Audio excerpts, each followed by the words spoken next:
สุดฝึกอบรมการรายงานข่าวบรรหาสีเขียวแบบเสือกหน้าประจำปี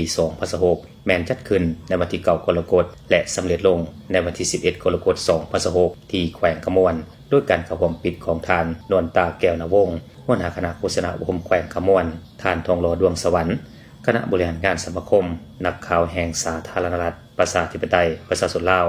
ทานนางบัวคำดวงปัญญาหัวหน้าโครงการแกมซิลพร้อมโดยครูฝึกและนักสมนกรที่เฮ็ดเวียกข่าวจาก2แขวงภาคกลาง4แขวงภาคใต้คือ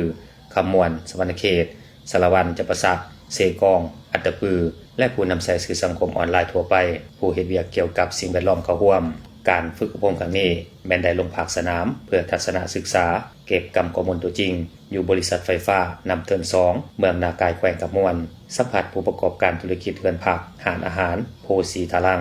อยู่บ้านดอนเจริญครอบครัวผู้ประกอบการแปรรูปปลาแห้งบ้านอุดมสุขไปเบิ่งการสอนบำรุงนักเรียนม .7 เพื่อกักเกียมสอบเสียงเอาทุนไปเรียนต่ออยู่มหาวิทยาลัยเก็บกรรมข้อมูลอยู่สหกรณ์สินเชื่อเงินฝากนากายศูนย์ข้อมูลอุทยานแห่งชาตินากายนำเทินและได้สืบต่อเข้าฝึกอบรมแบบเชิงหน้าเกี่ยวกับบทบาทหญิงชายบทบาททางเพศต่อกับการเปลี่ยนแปลงสภาพดินฟ้าอากาศการนำใส่ปัญญาประดิษฐ์เข้าสู่ในเวียกข่าวโดยเฉพาะการนำใส่สื่อแบบปลอดภัยความสำคัญของความปลอดภัยไซเบอร์ภัยอันตรายในโลกออนไลน์กฎเหล็กและการป้องกันตนเองวิธีสร้างรูปและเขียนข่าวโดยนำใส่ AI ในโอกาสดังกล่าวนักสมนกรจากหลายภาคส่วนได้แสดงทัศนะและขอบใจต่อทีมงานโครงการก็คือครูฝึกและพร้อมแล้วที่จะนำเอาบทเรียนดังกล่าวไปพัฒนาตนเองก็คือกลมๆเฮ็ดให้ข่าวมีหลายสีสันถูกต้องสอดคล้องตามแนวทางน้องรู้สึกดีใจหลายเพราะว่าเพิ่นได้พาเข้าไปในสถานที่แปลกใหม่หลายบ่อนนับตั้งแต่ไปฮู้ว่าชุมชนอยู่นากายเพิ่นเฮ็ดเกี่ยวกับอาชีพแบบใดชุมชนเพิ่นได้รับผลประโยชน์หยังแน่เลยก็ที่สำคัญที่สุดน้องรู้สึกดีใจบ่อนที่ว่าได้ไปเยี่ยมชมเขื่อนน้ำเทิน2เนาะ 2-3 มื้อมานี้ก็ได้เรียนรู้ลงลึกเกี่ยวกับการ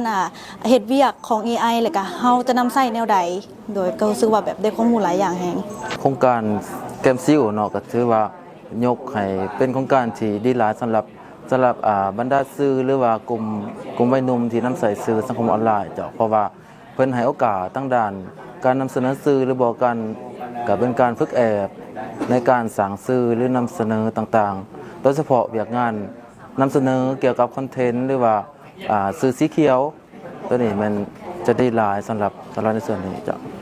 ข้าพเจ้าแล้วก็มีความรู้สึกภาคภูมิใจและก็เป็นโอกาสดีที่ได้มาครั้งนี้เนาะและก็ขอขอบใจมาทางโครงการก็คือพนักงานครูอาจารย์ที่ได้ให้โอกาสนำเอาบทเรียนความรู้อันใหม่มาให้พวกเขาได้รับรู้ได้สมใช้เพื่อเฮ็ดให้การประกอบส่วนพัฒนาเวียกงานของพวกเขานับพัฒนาดีขึ้นเนาะการฝึกอบรมครั้งนี้แม่นกิจกรรมภายใต้โครงการแกมซิลที่จัดตั้งปฏิบัติโดยสมาคมนักข่าวและองค์การแคร์ลาวซึ่งได้รับทุนสนับสนุนจากสหภาพยุโรป